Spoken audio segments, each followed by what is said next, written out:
Teachers day আজ সর্বপল্লী রাধাকৃষ্ণনজিকে প্রণাম জানিয়ে সকালটা শুরু করলাম বন্ধুরা।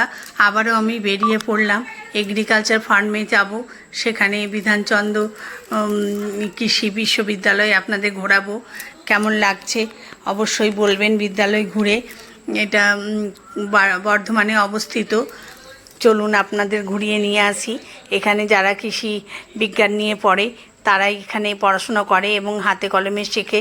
কলেজটা ভীষণ সুন্দর, বেশ বড়সড়, বেশ নামকরা কলেজ বন্ধুরা। এখানে হাতে কলমে চাষেরও বিভিন্ন কাজ শেখানো হয়।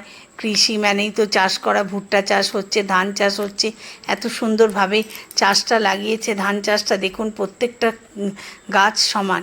আর কলেজটার পেছনেই রয়েছে একটা পুকুর। পুকুরে তো পুরো পানাতে ঢেকে গেছে, জল দেখাই যাচ্ছে না, বড় বড় গাছ ঝুঁকে পড়েছে। বিভিন্ন জায়গায় ফার্ম আছে, মেঘও যেন প্রচুর সুন্দর হয়ে গেছে। এদিকে মাঠে ঘাটে সব কৃষি ভাইরা বোনরা সব কাজ করছে, বিভিন্ন মেনটেনেন্স করছে, জমি মেনটেনেন্স করছে। চারপাশটা যেন সবুজে ঘেরা, অনেকগুলোই পুকুর আছে। একটা পুকুর আবার পদ্ম পাতা দিয়ে পুরো ভর্তি, সবুজ হয়ে আছে। জল তো দেখতেই পেলাম না, সবুজ তো সবুজই, পুকুরের জলও সবুজ দেখলাম। কি ভালো লাগছে দেখতে। আর যারা কাজ করছে তারা কিন্তু সরকারি। এইদিকে একটা ভেড়ার পাল পুরো ভর্তি, অনেক কটা ভেড়া নিয়ে একজন ছাতা মাথায় চড়াতে যাচ্ছে। অনেক দিন ভেড়া দেখিনি, ভীষণ ভালো লাগলো। এরকম এগুলো সব গ্রামের দিকেই দেখা যায়। এদিকে আমার কৃষি ভাই বোনেরা কাজ করছে। এইটা হলো টিচিং ফার্ম, এখানেই সবাইকে পড়ানো হয়। আর এরা কিন্তু সরকারি। আর এখানে দেখুন আর্টিফিশিয়ালভাবে একটা গাছের গেট করা আছে।